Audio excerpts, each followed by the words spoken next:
করবে তার প্রমাণটা এখানে দেখেন। রাস্তাঘাটের ভিতর এখনো ভালো মানুষ আছে বাজার। আপনি যাবেন বাইকার করার কাছে জুমের তেল, সাপের তেল, ঠান্ডার তেল, গুন্ডার তেল কিনতে, তাহলে আপনি ভালো জায়গায় পাইবেন বই। আপনার 5টা মানুষ সমান না, 5 জন মানুষটা একটা কলার মাপতে পারবেন, মাপতে পারবেন না। এই নাম যুদ্ধের কাজ। চাবিসটার ভিতরে গাছটা জ্বলে না, 1 মিনিট হলো, তারপরে তো 1 মিনিট আমি এখান থেকে এখানে রেখে দিলাম, এখানে রেখে দিলাম। আল্লাহ রহমত করুন। এখন দেখেন আমাদের চাবিসটার ভিতরে কিন্তু দানা মাখো সাদা সাদা দুধের সরের মতো দেখা যায়। কি বলে দেখা যায়? এদিকে কি বলে দেখা যায়? দেখা যায়। এখন আপনার খেয়াল আপনার বিবেকটা কষ্ট করে এটা খাবার পরে আপনার পাতলা ভিতরে হতে পারে কিনা, খাবার পরে আপনার দেহের ভিতর ঠান্ডা মাখুন বলে পয়দা করবে, সব কিছু বন্ধ করবে। পুরুষের পেডিসের মাঝে আলাদা বিদ্যা বিদ্যা ভয় যায়, এই ভয় পড়াটা বন্ধ করবে। পেডিসটা ভিতর থেকে বের করে পরিপূর্ণ আসতে করবে রাউন্ডে 3.5 ফুটা।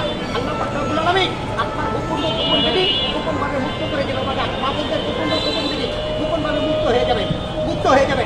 আমার হাতের দিকে তাকান, সবটুকু স্টাইল পেশার বন্ধ। আপনার পাতলা বীর্যরা এরকম মাখুরের মতো গাড়া ধরবে। কোথায় কোথায়?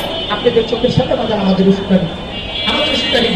আরেকটা জিনিস বাকি আছে দিব, আমার এই ভাই সুন্দর করে নিলা প্রত্যেকটা আমাদের হাতাতে যেই প্যাকেট আনছি 1 প্যাকেট করে ওষুধ ফ্রি পান। আজকে বোনাস এগুলোকে আমি গেছি সপ্তাহে বলে গেছিলাম আবার যখন আসবো আপনাদের জন্য একটা বোনাস নিয়ে আসবো। আমি বলে গেছিলাম আপনাদের জন্য বোনাসটা নিয়ে আসছি, বোনাসটা নিয়ে আসবে আমার আমাদের জন্য আপনাকে দিব। এই জন্য নিজেদের মধ্যে বাড়ি করে চাইবে একটু খাবার করে ভালো মতো রেজাল্ট বুঝলা আপনার ঠিকানায় যোগাযোগ করে ওষুধ দেখবেন। আজকে নেওয়া লাগবে, আজকে নেওয়া লাগবে না।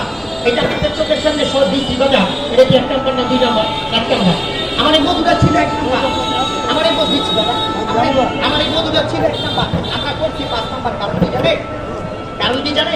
এই অরিজিনাল মধু কোনো হাই প্রেশার রোগী খেতে পারবে না, এই অরিজিনাল মধু কোনো ডায়াবেটিক রোগী খেতে পারবে না, এই অরিজিনাল মধু কোনো আমিষ রোগী খেতে পারবে না। এই জন্য আমার দাদু ভাই হাদিসা এটার ভিতরে 1 নম্বরে দিচ্ছে বটগাছের রস, 2 নম্বরে দিচ্ছে পেঁয়াজের রস, 3 নম্বরে দিচ্ছে আদার রস, 4 নম্বরে আরেকটা পাতার রস দিচ্ছে। এই পাতাটার নাম হলো ত্রিশূল পাতা। আপনারা চিনে চিনে ওই যে দাদাই চিন্তা লাগছে।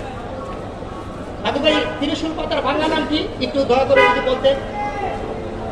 ত্রিশূল পাতার বাংলা নাম বেলপাতা।